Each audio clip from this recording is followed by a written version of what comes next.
everybody, I'm Tom Vasel and welcome to Board Game Breakfast. Another week is upon us and we are getting closer and closer to June.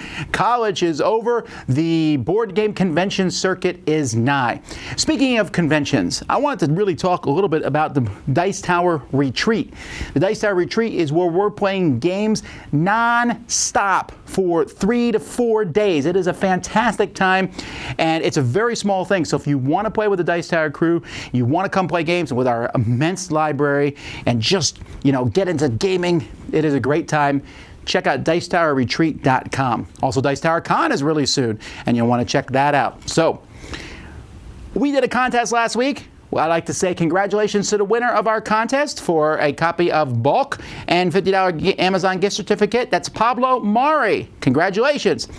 We're running another contest. This will end next week. So if you want to enter this contest, you just need to email us at contest@dicetower.com. And in the subject heading, put Bulk 2. That's BALK 2.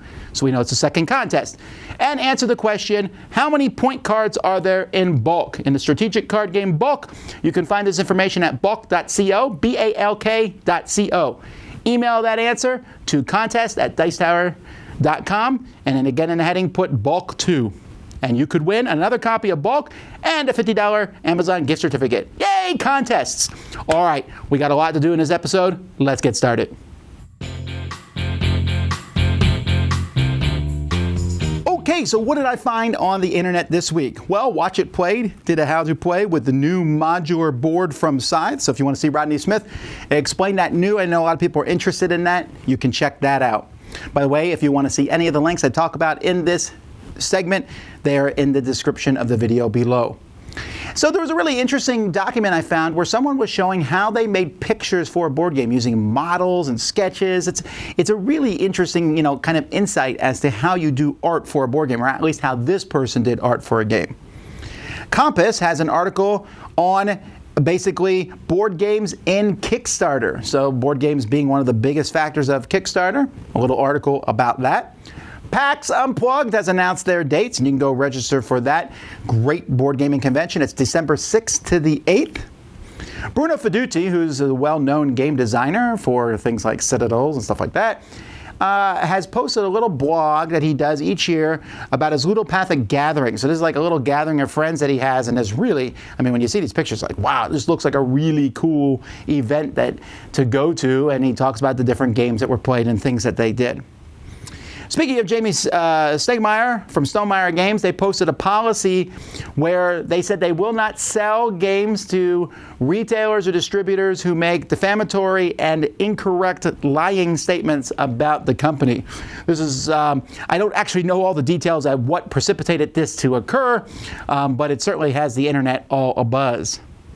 Z-Man Games has announced their 2019 Pandemic Survival Series. This is basically a contest, or it's sort of a tournament of sorts where you get in and you play with a partner and you're playing the same pandemic game everyone else is and see who survives the longest or who beats the game the fastest. Now what's interesting about it, this year they're making a few changes. You got to bring your own pandemic game. I've seen these played before. It's a really interesting thing. MIT Technology Review says that Magic the Gathering is the most complex game on Earth, and it's a long article, but essentially the short run is computers can't figure out how to play Magic the Gathering. This is true, and maybe Magic the Gathering is the most complex game on Earth. I'm sure there could be a lot of debates made for many, many, many other games too. Magic the Gathering, though, has a larger card pool than anyone else, but I like to read stuff like this. Gen Con has announced pop-up conventions during Gen Con itself. Many stores around America will also have many of the hot games available there too. So if you can't make it to Gen Con, you can go to one of these stores and get the games also. And then finally, Better BGG Collection for Board Game Geek, keeping your collection. This is at betterbggcollection.com. It's just a nicer way to look at your own personal collection if you want to on that website. Those are the internet links I have. If you find something interesting and want me to feature it on, email me at tom@dicetower.com. But let's keep moving.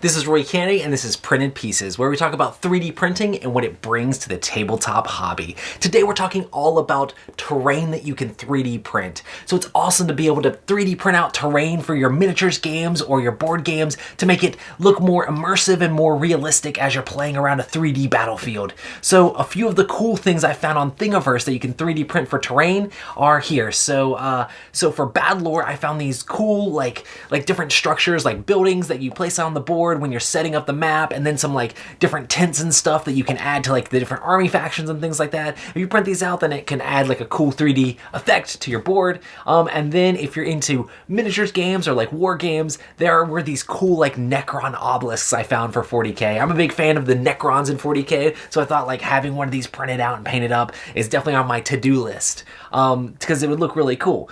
And then also if you're a fan of those big games or the really popular ones, the number one on Board Game Geek, Gloomhaven, there's a ton of different like terrain that you can print out for that, whether it be trees or like walls or different things like that. There's lots of cool stuff you can do to make your Gloomhaven game even more blinged out. And then for games like Mythic Battles, Pantheon, you can have walls that can separate the different parts of the board that you can't move through and stuff like that. So that can make your game more immersive as well. And then I found some like for Imperial Assault, there's like these radar dishes like you'd find on Hoth for Star Wars. And I think having these things set around your table as you 3D print them up, and if you paint them up, like prime them and like do nice little washes on them and stuff, you can make them look really cool for your game and just make your board games and miniatures games more immersive. So there's lots of awesome cool things you can print. A lot of these bigger prints are of course going to take a little bit more filament and be a little bit more expensive than printing out different miniatures and stuff, but overall it's not going to take that much money at all to be able to print out these cool different structures for you to be able to place around the board, but it will take quite a bit of time. So thanks so much for joining me on 3D Printed Pieces, and I'll talk to you on the next one. Hello guys, it's Cardboard Rhino, and today I want to show you a really good Euro game full of intrigue, treachery, and power. Please put your hands together for Tudor.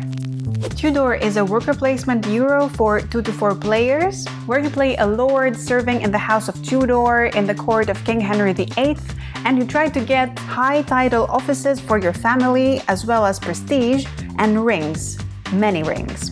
The game starts with players placing the courtiers outside the audience chambers and then inside, waiting for the lords to arrive so that they grant them actions that will allow them to maneuver towards getting influential positions. Each chamber offers 2 unique actions, and each of the courtiers in their turn can perform one of them, while the lords can do both. If no player places their lord in one of the chambers, then the courtiers in that chamber won't be able to perform any action. And also, since there are only a limited number of seats available in each chamber, competing families can push you out of a chamber. Chamber actions allow you to move your courtiers from your reserve in the throne room onto spaces with square court tokens that represent various faction interests and demands at the court. You collect these court tokens, which are one way to gain prestige. The chamber actions also allow you to exchange rings and get court cards, which you can discard in order to make moves in the courtroom. When you reach the top space of a court office in the royal court, you will gain that title represented by a ring. A player's rings are placed and displayed on their individual player hand screens. Positioning your rings on different fingers shows your interests and intentions to the other players, as different position combinations enhance specific actions that your courtiers take in the audience chambers. When you reach the position of a high title that's already taken by another player, then you kick them out disgraced and take one of their rings. At the end of the game, the player with the most prestige wins. But how do you gain prestige, you ask? Well, in each game of Tudor, you will choose to play one of many scenario cards, each with their own special rules that change the game completely. You also choose 2 different scoring cards, creating a different strategic experience each time, where no 2 games are the same. So replayability is definitely one of the most exceptional aspects of Tudor, but apart from that, the game also uses the ring combination mechanics very cleverly as enhancements for the actions, and the actions offered need to be chosen wisely. There's 3 different movement actions in 3 different chambers, for example. that you need to think carefully which one fits your goal and what you need to do in order to fulfill it, taking also into account and anticipating your opponent's moves. Overall, the game feels very fresh and satisfying to play, so Rhino says yes to Tudor. I totally recommend it.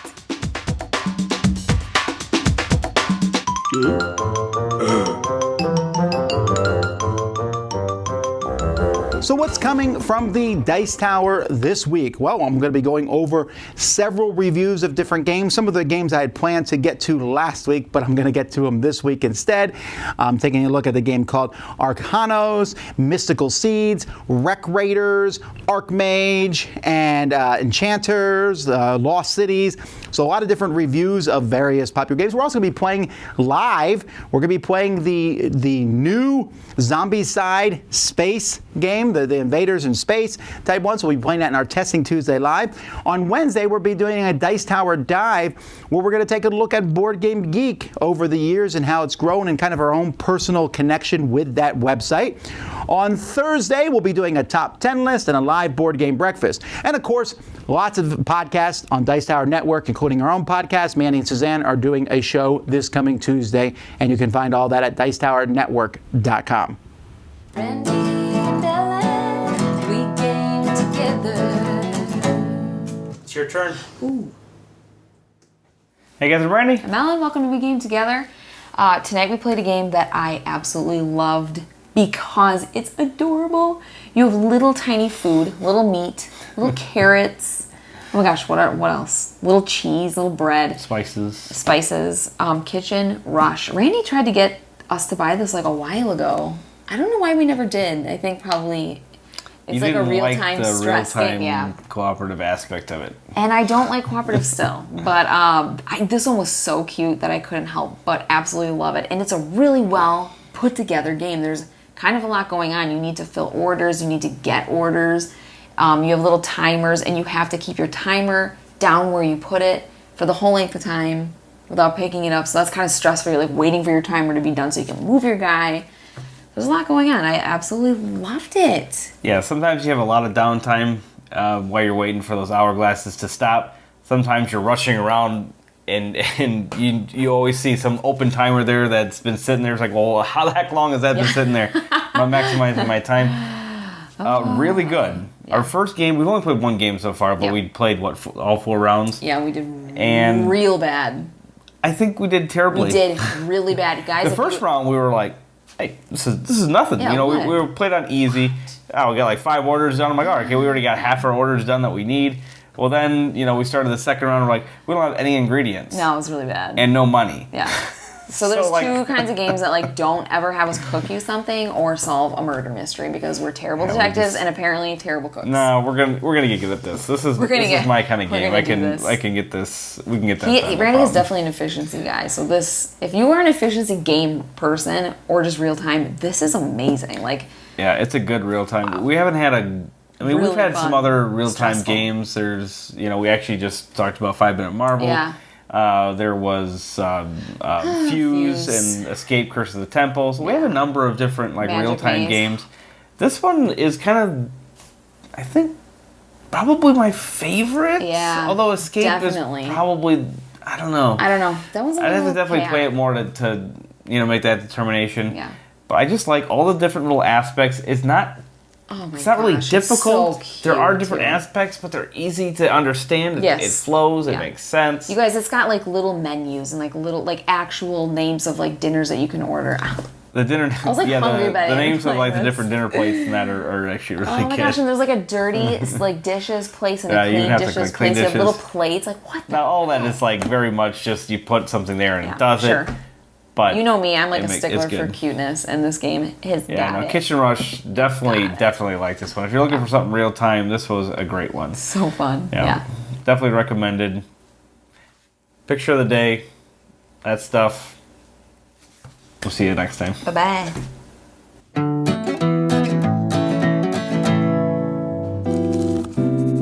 Hi everybody, welcome to The Cut. Well, today on the show, it's a special episode. We're going to be making a print and play game together from beginning to end in the hopes that I can get you guys to inspire you to be able to make your own print and play games. Okay, today we're going to be making a game called Lord of the Rings, the Adventure Deck game. This is a free print-and-play game available on Board Game Geek. First, we're going to coat the cards with Rust-Oleum Crystal Clear Enamel. Next, we're going to use some cardstock as the cardstock core. We're going to glue the fronts to these using either spray glue or some glue stick, your choice.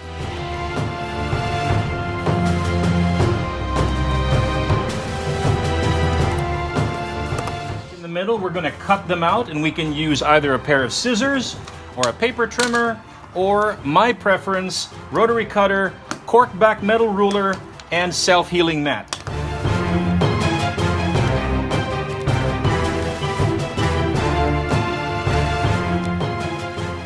Now we've cut all 54 cards, and now we are going to round the card corners using our crocodile corner chomper.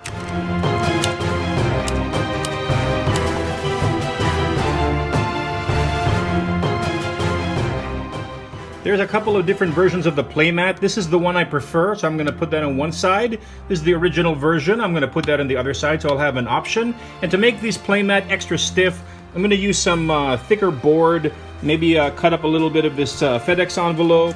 Hey, the playmat's done. I've got this rethemed side on here, and then on the back side we've got the original design.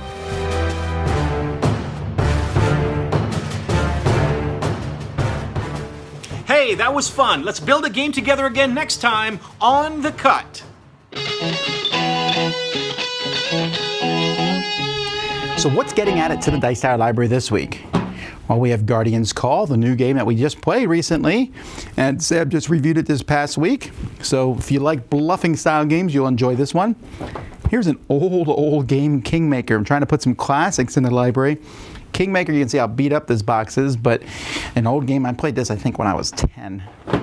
Dungeon Lords. This is a game that I'm not a huge fan of, but I know a lot of people are, so you need to go in the library. And along those lines, Lost Cities, the board game. I do not like this. I like Lost Cities a ton, but not the board game. But you know what? That's okay. Still needs to go into the library. Then we have Patch History. This is a very unique game for a while. It was super rare to get. Now it's easier to find. A game where you're putting tiles on top of each other. Archipelago. This is from Christopher Bullinger. This is a semi-co-op, but it's mostly just a big, giant Euro-style game. One I highly recommend. Risk 2210 AD, because I want to see fights at my convention. Vabank. I love this game. If you're at one of my conventions, grab this one off the shelf and ask me to teach it to you. It's fantastic. Mutiny. Mutiny here is one of the first games from Kevin Wilson, and so it's kind of like a small little bidding style game. And then I'm adding in this trilogy: Tokyo Metro, Tokyo Jutaku, and Tokyo, I don't know how to say this one. These are three very similar games. There's a whole pile of games in each one, and I know some people really like this style. And finally, Verflixt, also known as That's Life. Just because I have the German version, they play both the exact same way, which is interesting because I just reviewed this past week Ghosts in the Morgue. This is the better version of that. And that's what's getting added to the library this week.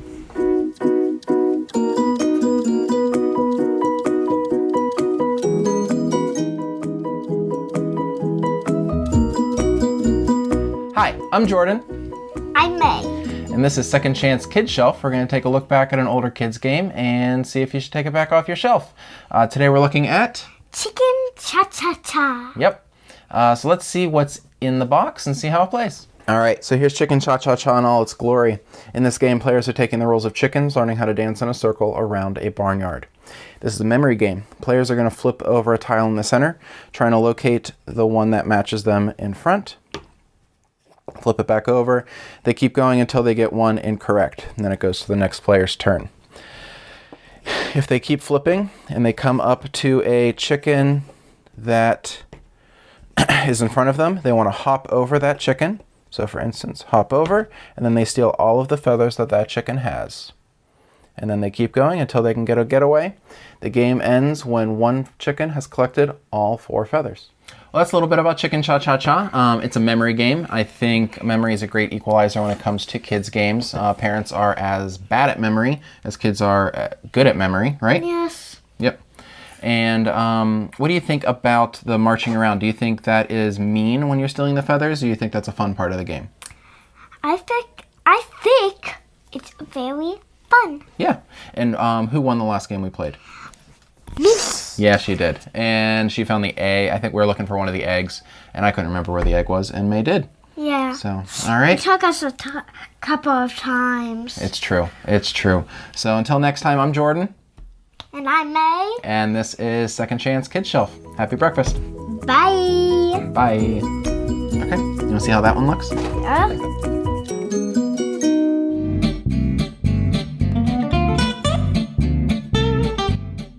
Hi guys, it's Jonna, and I'm doing a new segment called the Good Sports Spotlight. And it's just a little opportunity that we, as a gaming community, can honor those good sports in our lives that play all the wacky games that we love, even when they'd probably rather be doing something else. Because where would we be without them? So anyway, the first person that I am spotlighting is my mom. Because even though she'd probably rather be folding laundry and chatting, she will play a game with us when we bring one over. So here's my mom.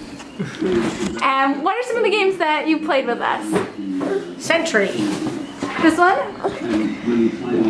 And you are... And the first time I played it, I won.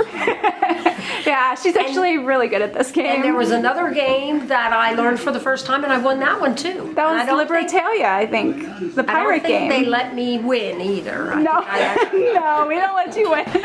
We do not let her win. She is very good at Century Golem Edition. And it's one of, I think, the first time that she's actually had a game that she would say is a favorite. So it's really cool. It's one of my favorite games too. I love sharing this common interest with her. So I'm hoping that one day she will be asking us to play games with her. So if you have a good sport in your life that you would like to honor, go ahead and shoot me an email. It's almostaboardgamer@gmail.com. And you can send me a short little story, maybe some photos of them playing a game with you, or a really short video clip, and I will put it in a future segment. So I would love to hear from you guys. I hope that you all have lots of good sports in your lives. So thanks for watching, and I hope you guys have a great day.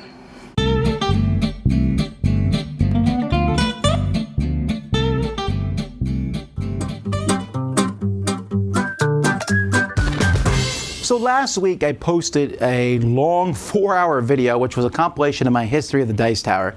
And if you want to go watch for 4 hours that you can, showing how the Dice Tower has grown and changed over the years. And I notice, reactions to the Dice Tower vary all the time. There's threads. The Dice Tower has degraded in quality over the years, and I always am a little discouraged, I guess, by reading stuff like that, because if I always thought that we were getting better as time goes by, that we're trying to do things, increase our quality. I still honestly have the same love and joy for games that I used to. I love my job. I love coming in every day and doing this. It's fantastic. But I find it interesting sometimes where people talk about how big the Dice Tower has become. Now, don't get me wrong, the Dice Tower is at a height that I never imagined that it would get to. I have several employees. I'm doing this for a full-time job. I never thought I would get there. We run several conventions over the course of a year. That sort of thing is just mind-blowing. But we're still a really small business. So when you look throughout businesses, when I go around, and let's say maybe there's a little hardware store, or there's a little hardware store in my town. That store might have 10 employees, right? They're bigger than I am. They probably bring in 2 or 3 times the amount of money that comes through their store a year than I do, probably more than that. But no one looks at them and goes, they're a big business. We're really small compared to that hardware store. When you compare us to things like Walmart and McDonald's and Coca-Cola, then we're not even a blip on the radar. You're not going to see Dice Tower in the Fortune 500. Now, what makes me interesting in that, you're saying, well, yes, but in the board game world, you're big. Sort of, and that's something that I think people don't realize very often. People look at big companies. What are the big board game companies? Well, we all know that Hasbro and Mattel and Ravensburger, those are big ones around the world. And of course, Asmodee is a lot bigger than it used to be. But most board game companies have one full-time employee, if that. Some have 2, 3, and if they have like 10 employees, you're like, wow, they're big, but they're still really small. And when you look at the professional products that these companies turn out, it is mind-blowing how good these companies do for how small they are. Now, yes, on the Dice Tower, we're certainly going to go out of our way probably to criticize games and the errors that we find in games. We point them out, that's our job. But overall, I think sometimes it gets lost in the trees how good companies do considering how small they are. And we often look at this industry and we're like, oh yeah, look at that company. Not realizing that most companies skate by on an extremely small budget, that most people who work in the board game industry don't get paid a lot and could take jobs elsewhere. And this is from retailers to publishers to media groups and things like that. And I think sometimes it just takes a reality check, because I'll sit there and go, we're not big, we're small. But sometimes I think that about other companies. I'll say, well, these companies are big. When you go to Gen Con and you see these big booths and all, sometimes that big booth is the entire work of that company, their entire budget there based on that one thing. Overall, the board game industry, which is certainly growing and getting huge, is made up of a whole bunch of small companies doing their best. And I think that's something to be applauded.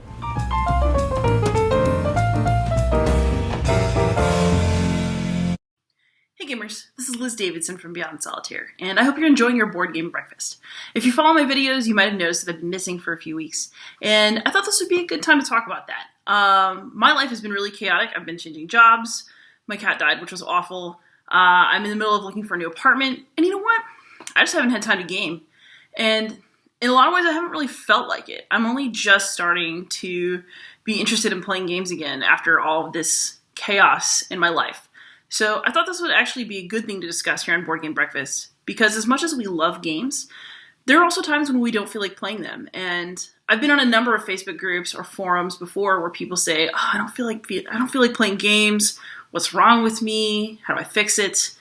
And now that I'm going through this again, it's not the first time. I have advice to you, which is that if you're going through a phase where things are just crazy and you're not feeling the desire to play games that you normally feel, even if that seems weird for you, just let it ride. It's going to be okay.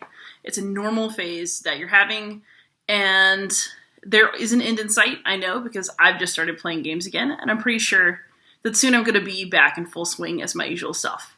But until then, I'm going easy on myself, and if it's something that you're going through, you should be easy on yourself too, because it's okay.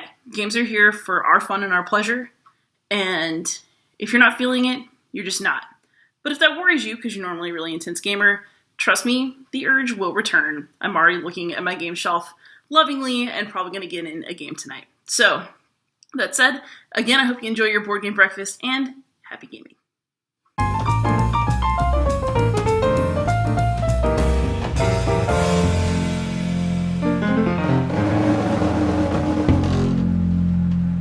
What's up, Internet? My name is Michael Cook. This is Board Game Evangelism, and we're spreading the good news of face-to-face fun. If you've been having trouble getting a big game like Scythe to the table, let me tell you how I would build up a game group of new gamers and non-gamers to the point where they're comfortable playing Scythe. I would start out with a resource conversion, engine building, economic, basically, games, not necessarily engine building, but a game like Splendor or Century Spice Road. In both of these games, you are getting resources, and then you are spending them to either build up your ability to get more resources or convert them into points in various different ways. Both of these games are super accessible and great gateway games, and they have a kind of underlying fundamental element that is going to be present in Scythe. The next step up is going to be integrating variable player powers, and I think that you would do that with Seven Wonders. It still has some of that resource conversion, it has a little bit of that direction that you're going to get based off of your individual player board. And then, of course, the most natural recommended intro to Scythe is going to be My Little Scythe. In this game, you have many of the elements of Scythe integrated, but it is a simpler version. It just takes off a layer of complexity. But in a lot of cases, people don't want to have My Little Scythe and Scythe in their collections, and so I think an even better alternative to that is going to be Crusaders Thy Will Be Done. In this game, the rondelle mechanism, which is super intuitive, has you moving around to kind of choose what action you want to do each round. And because you're choosing and then redistributing, you can't necessarily choose the same action right away, like you can't in Scythe, but it also, if you do choose it, which sometimes you can, it's just going to be weaker. So you have to think ahead a little bit about what order of actions you want to do. It also has the hexagonal grid, it has combat, it has individual player powers with the different orders kind of giving you some different abilities to manipulate your actions. And overall, I think it's just a fantastic game. So if you have any other recommendations for games that you would use to build up to Scythe, let me know in the comment section below, and you can also let me know if you have any recommendations for games that you want to build your game group up to. And you can also let me know at any of the social media outlets at Macronova Games. Until next time, enjoy your breakfast. So that's it for another Board Game Breakfast. Thanks so much for joining us. I'm always excited to be here. Come back later today for a live Q&A. I'll be here at 10 a.m. answering your questions. Excited about that. Like I said, we got live stuff all throughout the week. We're back very soon this week. Hopefully, we'll have up, or maybe it's already up by the time this goes live, we'll have our UK Games Expo schedule posted. So if you're coming to that in a few weeks, we'll be there. Me and Z Garcia will be going to the UK Games Expo. Sam and Roy will be heading to Come On Expo in Atlanta at the same time. So for Tabletop Day, which is that same day, those are the two spots that Dice Tower will be in. And then it's not too long after that, Dice Tower Con is coming. Sign up for that, dicetowercon.com. Don't forget to enter our contest, Dice Tower Retreat, Dice Tower Cruise, the waiting list. We're about to release more rooms for that soon too, so keep an eye on all these things. But mostly, thank you for watching. I'm Tom Vasel. We'll see you next time on Board Game Breakfast. Thanks for watching Board Game Breakfast. Tune in each week for your daily dose of gaming goodness with Tom Vasel and all the gang. Until next time, I'm Eric Summerer, and you've been watching Board Game Breakfast, a Dice Tower production, sponsored by Cool Stuff Inc., an amazing place to buy board games. Cool stuff, in stock, at coolstuffinc.com.